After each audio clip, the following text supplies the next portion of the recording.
What is Hogsmeade Village? How did it come to be at Universal Orlando Resort and other Universal theme parks around the world? How can you make the most of your time in the snow-capped village? All of that and more coming up on Where in the Wizarding World.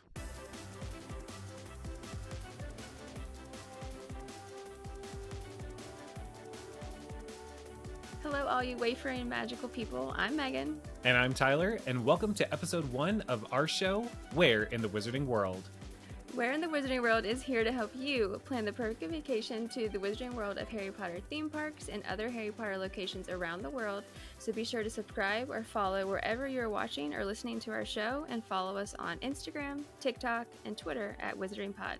And you can join us on Patreon for live streams, vacation planning guides, Discord hangouts, and so much more.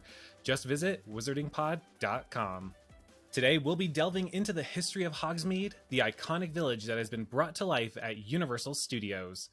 We'll be going all the way back to 2007 to talk about how this land started to take shape, look at what the Harry Potter author described in the books, what we saw in the films, and talk about all the changes that have happened to Hogsmeade since it opened.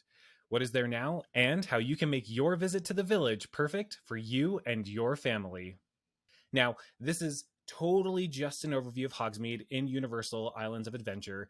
We will be taking a deep dive into all these topics in the future, like an episode dedicated just to food, an episode dedicated just to rides, shopping, and so much more. So don't worry, this is totally just an overview. And we'll kick off that overview. Megan, can you tell our listeners how Hogsmeade in the Harry Potter books and films is kind of represented?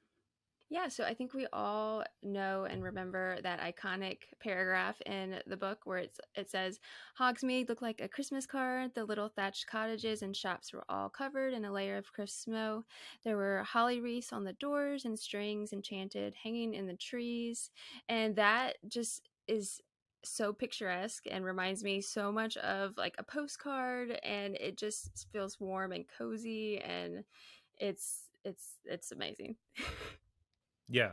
And I mean, we'll see this in the theme parks as well, right? Definitely. But Hogsmeade is supposed to represent a small town, and Diagon Alley is supposed to represent a big city, right? And for anybody who is going to either of these parks for the first time, you'll definitely see that. Hogsmeade, as you said, Megan, it does have such a like nice, cozy feel, the snow-capped roofs, and then of course Hogwarts in the background. You could just imagine the third years and up coming down into the village to spend their weekends having fun, getting away from school. It's so fun. Yeah, love that. So imagining students coming down from Hogwarts into the village, you have to wonder, how did this section of Universal's Islands of Adventure come to be? How did the obviously Harry Potter was a blockbuster film series, a best-selling book series. How did it enter into the theme park landscape? Now, everybody knows how Harry Potter came to be as a story. The author was on a train from Manchester to London. The idea just hit her. But not many know how it came to be as a globally recognized theme park brand. Now, for now, we will be skipping the theme park related attractions that lived before the Wizarding World of Harry Potter. This was something that blew my mind when I found out existed. And you'll see why when we dive into those episodes. But Universal tried to get Harry Potter long before the Wizarding World of Harry Potter came to be, but it was at Universal Studios Hollywood. Now we're going to be diving into Harry Potter and the Magic Talisman later, but we'll also be talking much later about Diagon Alley at Warner Brothers Movie World in Australia. So we're going to be skipping over those for now, and we'll also be skipping over how Disney, yes, the Disney, plays into all of this. So all of those topics coming much later. But for now, we wanted to just kind of talk about how it came to be at Universal Islands of Adventure. So again, for people who may not know, Universal Islands of Adventure opened in May of 1999. Now, when that park opened, there was a section of the Lost Continent, which is a section within Universal Islands of Adventure called Merlinwood. So this magical area of the Lost Continent, known as Merlinwood, was inspired by King Arthur, and it had 2 rides. One, known as the Flying Unicorn, which we will learn about later, and Dueling Dragons, which was a roller coaster that we will also be learning about later. It also featured the Enchanted Oak Tavern, a restaurant located inside of a giant tree stump with the face of Merlin on it. So many people don't know that Universal actually already had a magically inspired world at Universal Islands of Adventure. Now, again, we're not going to be diving into the Disney section and how Disney played into this, but there is a very strong rumor that always went around that the Harry Potter author, when things went sour with Disney, let's say, she walked up the street to Universal Studios and demanded to speak to the CEO because she wanted to have a theme park at Universal Studios. Now, that's actually not true, because in April of 2005 is when Warner Brothers actually reached out to Universal Studios after, again, those plans with Disney went horribly wrong. And it wasn't until about a year after that Universal and the author would cross paths. So how that actually went down, Universal Creative actually flew to London to pitch the Harry Potter author on their version of Hogsmeade, set to replace that section of Universal Islands of Adventure, Merlinwood. The story goes that the author was very, very impressed, but blatantly told Universal Creative that they got everything wrong. Universal Creative did want to kind of dial it back a little bit and didn't want to do this giant extravagant thing, so they were hoping to reutilize a lot of the elements that were in Merlinwood. Like when you look at early concept art, they would have just slapped like a fake facade building in front of Merlinwood or the Oak Tavern where you could like eat. So the author was very much like, no, this is very great, but this is not how it was going to be. And there's even some reports that say that she and Universal Creative stayed in that London hotel for 3 days, reworking these plans to get it right. Now, one thing that the author did want to have was Alan Gilmore and Stuart Craig, both of whom worked on the Potter films and, you know, the designs and sets for the Potter films, to be official consultants on the construction of the park, because she was so adamant that it be as representative and as authentic to the Harry Potter films. So Universal Creative went home on very good terms, but again, with no deal intact. But it wasn't until spring of 2006 that the author and Warner Brothers signed their letter of intent with Universal to create a roughly 20-acre park we now know as the Wizarding World of Harry Potter. This was done via a 10-year licensing agreement with 2 5-year extension options, one of which we just passed in 2021. So on May 31st of 2007, the big announcement happened, and I can remember vividly being in my high school like library, working on the computer and seeing this announcement and watching this announcement and watching Scott Trowbridge talk about that they were bringing the Wizarding World to life and just like tearing up. I was like, oh my God, they're actually making a place I can go. So it was very, very, I don't know, just as a Potter fan, being able to like watch that live and seeing it, huge. In that announcement, they said that the Wizarding World of Harry Potter Hogsmeade was going to open in 2009. As we know, these kind of things take a lot of time. Building theme parks is not easy. So it didn't officially open until June 18th of 2010 with a total price tag of about $200 million, or for our Wizarding community members who are watching, that's 32,412,000 galleons.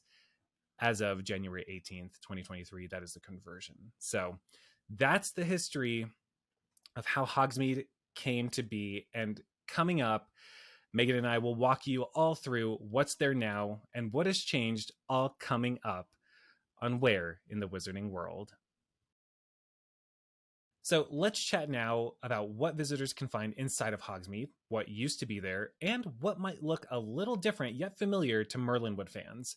We'll be breaking down the rides, the dining options, the shopping locations, and the entertainment found in Hogsmeade at Universal Islands of Adventure. So, Megan, everybody's got to eat when they go to a theme park. They've got to keep their energy up, nourish themselves. What can guests experience inside of the Wizarding World of Harry Potter Hogsmeade for food? Yeah, so inside Hogsmeade, there's going to be one sit-down quick service dining location, which is the iconic Three Broomsticks. It's completely immersive as soon as you arrive out front to when you walk in. You literally feel like you are inside the books and in the movies. Outside of that one quick service location, there are a couple of like snack locations. So they have the Magic Neep Cart, which is going to be closer to the castle, and that's just like an outdoor cart where you can kind of order a snack. So like churros, they have a vegan beef pasties, or yeah, like their version of that. Mhm. There's canned beer. There's fruit cups. All little kinds of snacks like that. Chips sometimes, and then on opposite ends of Hogsmeade for your drink, your butterbeer fix, there's two iconic butterbeer carts. And sometimes when it's really busy, you'll see like a little cute cart outside of the Hogshead pub, and that has like Mhm. ice cream, little pink cups, and beer. So Ah, love that. Yeah, the and for my plant-based eaters, as everybody might know, I do eat plant-based. There are some delicious options now that we didn't have when I first started going to the Wizarding World of Harry Potter, but within the last few years, we have those, including non-dairy butter beer. And I just have to say, the ambiance within the Three Broomsticks and the Hogshead, you really do feel like you're eating in the Wizarding World. And that's something that we're going to I know, Megan, we're going to continue harping on the entire time, but folks, if you have yet to go to the Wizarding World of Harry Potter, the word that will stay in your brain forever is immersive. And mm-hmm. that's no different inside of the Three Broomsticks. Really, really exciting. So after you've had your delicious fill of Wizarding World inspired food, you've got to be entertained. You're going to the Wizarding World. What kind of entertainment, what kind of experiences will Harry Potter fans and first timers and theme park enthusiasts, what will you get to experience? And one of my favorites is the Frog Choir. As we said, Hogsmeade is the little village where third years and above come down to this little village on the weekends. So it kind of makes sense that we do have performers who are Hogwarts students. So on the stage, kind of in between Hogsmeade and Hogwarts, you're going to find four students. Now, these are students who have pillows with toads, and they're singing a cappella versions of really popular Wizarding World inspired songs. You'll hear many of the songs sung by the Weird Sisters, which is why I wore my shirt today for our audio only listeners. I'm wearing my Weird Sisters inspired shirt. But they're all a cappella, and you'll have one student from each house, a Gryffindor, a Slytherin, a Hufflepuff, and a Ravenclaw, and the toads actually sing along with them, as inspired by Harry Potter and the Prisoner of Azkaban, that scene where Professor Flitwick is directing the Hogwarts school choir. But also on that stage, you'll find representatives from other wizarding schools like Durmstrang and Beauxbatons. You'll see them kind of do their entrance ceremonies that's iconic from Harry Potter and the Goblet of Fire. And a little fun fact, when Hogsmeade, the original Hogsmeade here at Universal Islands of Adventure first opened, there was no stage. So the performance was all happening directly on the ground at crowd level. It was so awkward. It was so awkward because you're like looking at them, and if you were short, you didn't really have a good view, but smartly on their part, they added that stage. And so you can't miss it. You'll definitely see it. In addition to that, no trip to the Wizarding World would be complete without getting your wand. And so you have to visit the Hogsmeade branch, is how I think that they phrase it, right, Megan? In Hogsmeade, obviously everybody knows that Ollivanders is based in Diagon Alley, but there's one in Hogsmeade, and so they just say that it's the Hogsmeade branch of Ollivanders. But inside of Ollivanders, you can actually wait for a wand choosing ceremony where you might be one of the lucky members pulled from the crowd to have your wand choose you. It's an emotional experience. I was so fortunate enough to be on my first ever visit to Diagon Alley at Ollivanders. I was chosen, and anybody who's ever been to Universal with a bunch of kids during the wand choosing ceremony, you know how difficult that is, because they're always going to choose the kid. You know, the kid's going to be like, "Mom, I want this wand. It chose me." That's why they're doing it. But I got chosen, so it was a very big that's moment. awesome. But You should. yeah, That's it like was. I have it's photos of it, and so lucky. Oh my gosh, I have friends that yeah. have had to literally do it 3 or 4 times in a row just to Oh, finally like, hey, I'm still here. Like, pick me, choose me. pick me. Yeah, I definitely teared up and had to wipe away my eye or my tear. And I'm so excited to share that story when we actually do our deep dive episode on wands. And in addition to that, we also have the castle projections. So these are nighttime light shows that happen where if you've been to Walt Disney World and you watch like the fireworks displays, you'll see projections on like Cinderella Castle. They do the same thing at Universal Islands of Adventure, on Hogwarts Castle. There are three different shows actually. There's the dark arts at Hogwarts Castle, the nighttime lights at Hogwarts Castle, and there's even a Christmas overlay, and it is so cute, so fun. I know that we're not supposed to do a deep dive on this, but Megan, I do want to know, of the three, which one is your favorite? I think most people will know what my favorite is, but obviously it's the dark Yeah, arts. It's the right. longest. It's got the craziest effects. Hopefully Orlando gets a pretty sweet update. The dark arts, it's just my vibe. What about you? I was going to say dark arts, but it's only dark arts if the drones Yeah. are there, because I got to see it at Universal Studios Hollywood on the premiere night, where it was the first ever time that the public got to see the dark arts light display with the drones, and I bawled like a baby. Like, obviously I have a dark mark tattoo, like that was my first ever tattoo, so, and Lord Voldemort is my favorite character, so sure, I'm partial to, the dark stuff, but that Patronus, Okay. and okay, Yeah. I don't want to give you more spoilers, but it is very nice. But I Yeah. do also really like the Christmas one. The Christmas is Mhm. very, very good. I was gonna say really quickly, the Weasleys portion of the Christmas scene. That's probably my favorite out of that Christmas holiday show. And piggybacking off of the Ollivanders experience, the last thing that you can do in Hogsmeade that we would count as like live entertainment or like fun interactive things, the interactive wands. Once you've been chosen and once you've bought your interactive wand, you can go around to specially designated spots within Hogsmeade and actually cast magic in the shop windows of different shops in Hogsmeade. Something magical will happen if you move your wand in a specific shape. And maybe you do have to say an incantation, maybe you don't. We'll talk about that. And something very special happens. It's really, really cool. My favorite thing to do. Anyway, we'll talk more about that. But, a lot of people go to these theme parks, Megan, not for the live entertainment or the food or the experiences, but they go for one thing: the rides. What can we find in Hogsmeade that is a ride? Yeah, so for thrill seekers like me, the Wizarding World does not disappoint when it comes to rides. In Hogsmeade, there's going to be three rides. First is the iconic Harry Potter and the Forbidden Journey. And disclaimer, even if you're nervous about riding rides, if you're prone to motion sickness, definitely go inside of Hogwarts. I've had people message me that they didn't know that you could still go in without riding, so you definitely have to at least walk the queue. But with Harry Potter and the Forbidden Journey, you walk in like you feel like you're a Hogwarts student. You go through the castle, you see the moving portraits. Uh, you're gonna hop onto a seated bench. It's a motion simulator ride with like 4D effects, and pretty much with the help of Hermione, of course, and the Flu Network, you end up flying with Harry and Ron like on this great adventure. And at the end, I always tear up. Like it's been like, I don't know, 10 years. Really?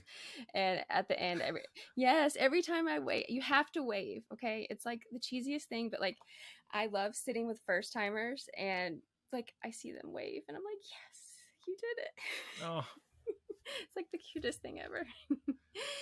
So after Harry Potter and the Forbidden Journey, there is Flight of the Hippogriff, and that's going to be the most family-friendly coaster. And with that, you basically are entering Hagrid's pumpkin patch, and then you go by his hut. You get to hear Fang, and then you get to learn how to bow to Buckbeak. And as you go up Flight of the Hippogriff, you get the best, I'm talking the best aerial view of Hogwarts. And if you become a true pro, you can kind of time it to the fireworks and go up as that's going off, which is like core memory. But basically, after you see Hogwarts, you're just flying around Hagrid's pumpkin patch, it's so much fun. It's a short ride, and we'll do a deep dive into how to ride, how to, do the wait without waiting forever because it's not going to be worth, a 60-minute wait. All right, so the third ride in Hogsmeade is going to be Hagrid's Magical Creatures Motorbike Adventure. And this is the Wizarding World's newest ride. It is an epic, awesome roller coaster that is full of all of the emotions. The queue is absolutely incredible. There's so many details. I'm not going to do any spoilers, but it is a roller coaster and it's a two-seater ride, and we'll do a deep dive later. Yeah, I love the rides, even though Forbidden Journey does make me incredibly nauseous. But as I kind of alluded to at the beginning of the episode, for people who got to experience Merlinwood, the last two rides that Megan mentioned, Flight of the Hippogriff and Hagrid's Magical Creatures Motorbike Adventure, might seem a little familiar, or at least the locations are, because Flight of the Hippogriff was just Flight of the Unicorn, rebranded and kind of updated to become Flight of the Hippogriff. And Hagrid's Magical Creatures Motorbike Adventure currently sits where the original Dueling Dragons coasters are, or coasters were. So they tore that down to build Hagrid's Magical Creatures Motorbike Adventure, to a lot of fans' concern. But I think a lot of those concerns were quickly squished once people actually got to ride the ride. R.I.P. Dueling Dragons. Yeah, for real. And of course, we got to go shopping, right? We're in the village. We're coming down from Hogwarts during the weekend. We're students. We need to spend our galleons somewhere, and what better place than inside of Hogsmeade? And boy, we are spoiled for choice when it comes to spending our hard-earned galleons. Like, as I mentioned earlier, Ollivanders, where you can find your own interactive wands, where you can possibly be chosen to have the wand choose you in a wand sorting or wand choosing ceremony. You'll also find the iconic Honeydukes, the sweet shop that is frequented by all of the Hogwarts students, where you will find officially licensed candy inspired by the Wizarding World. You'll find your chocolate frogs here, your pepper imps, your just so many different fizzing whiz-bees. Almost any candy that is mentioned as coming from Honeydukes, you'll be able to find the real life version here. You'll also find some Wizarding candy inspired homewares, plates, those kind of things. They just recently came out. But then right around the corner, you'll also visit Dervish and Bangs, which also for my audiobook listeners, Jim Dale calls it Dervish and Bangies. So just Dervish and Bangs, that's what I say. But inside, you'll find your Quidditch gear. You'll also find your Hogwarts house specific robes and small wearable items like Spectre specs, little things, little Quidditch related toys. You'll even find some broom replicas that you could buy in here. And down the road, underneath of Hogwarts, you'll find Filch's Emporium of Confiscated Goods, where you can get your Hogwarts alumni and Hogwarts branded clothing. You'll be able to find some stationery, toys, collectibles, prop replicas. You'll be able to find a lot of that stuff in here. And all of the all the people who work in Filch's are actually students who are in quote unquote detention. And so fun fact, if you go up to them and ask them, why are you in detention? They'll each have their own fun little unique story as to how they got detention and why they're there. And I've also heard that if you ask different house members what their house's secret handshake is, they'll show you the house secret handshake. And so I know the Slytherin one. Megan, you're a Slytherin. We can do it next time we're together, that kind of thing. So make sure you go find your house, the student in your house, ask them for their secret handshake. Next week, we'll be breaking down the history of Diagon Alley and all that the bustling magical streets have to offer you and your family. So be sure to subscribe to our YouTube channel, hit that like button, and let us know, like we said down in the comments, what your perfect day at Hogsmeade is. And that's everything inside of Hogsmeade. Now, Megan, I have to know, and listener, I also want to know what you think as well. What would your perfect day at Hogsmeade look like? Just a couple of things that if you don't do inside of Hogsmeade, it wouldn't be considered a perfect day. What is your perfect day at Hogsmeade? What does it look like? Okay, first off, hands down, you have to ride Hagrid's. It's the best ride. At least walk the queue, even if you don't like coasters. That you see and you feel so immersed in the queue. I would love for Hagrid's not to have an insane wait time, so that would be like absolutely perfect. The second is going to be I love to end the night with the Hogwarts light show. Like I said earlier, I still get emotional during the light show, especially like when the Gryffindor lion jumps across the castle. Yeah, it does it for me. And then the third thing is trying to consume as many butterbeers as possible, pretending that budget doesn't exist. I'm gonna get me frozen, and then I'm gonna end the night with some hot butterbeer. What about you? I mean, that's pretty perfect. And I would say that mine has changed with the recent addition of the non-dairy butterbeer. So to start, we're very similar. I'm jumping in line at Hagrid's right at the beginning. I'm going straight from rope drop into the queue for Hagrid's Magical Creatures Motorbike Adventure. I am sitting on the motorcycle side. If I can, I'm sitting in the back so that I can feel that just whipping around. That's me, definitely. I am definitely having lunch in the three broomsticks. I'm getting so much food, and I'm just taking in the ambiance and just living my best wizarding life with, I think, the cold non-dairy butterbeer. I think that's my favorite one. The frozen is good, but I think the cold. I know. Hot take. And then it would not be a perfect day for me if I didn't go to every single wand spot and do it at least 3 times. When I tell y'all that I am obsessed with doing the interactive spells at the Wizarding World of Harry Potter, it's what I can't, I swear. I'll ride Forbidden Journey sometimes, right? Mm-hmm. But like I said, it makes me so sick. So I would kill time by trying to master the interactive spells, and I would get so good at them. And I was hoping to save this for later, but I'm totally going to pull this out now. I used to be able to do trick spells, or what I would call trick spells when doing the interactive ones. I could do it under my leg. I could do it while walking backwards at a distance. I got so good at these spells. So expect our wand episode to really get nerdy.